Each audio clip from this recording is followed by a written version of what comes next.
जन्मदिवसपञ्चकं श्री श्रीराधा दामोदरौ जयतः।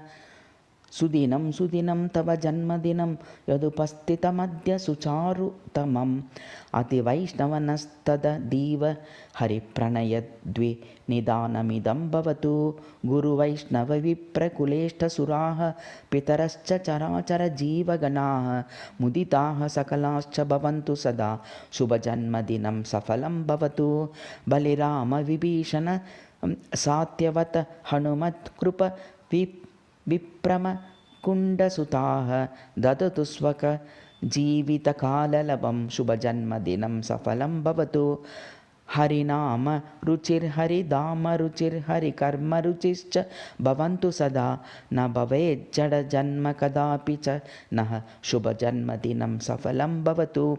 अवधूतगदाधर गौरहरे वृषभानुसुते गिरिराजसखे गुरुवर्गकृपां कुरुताद्यमुदा। शुभजन्मदिनं सफलं भवतु।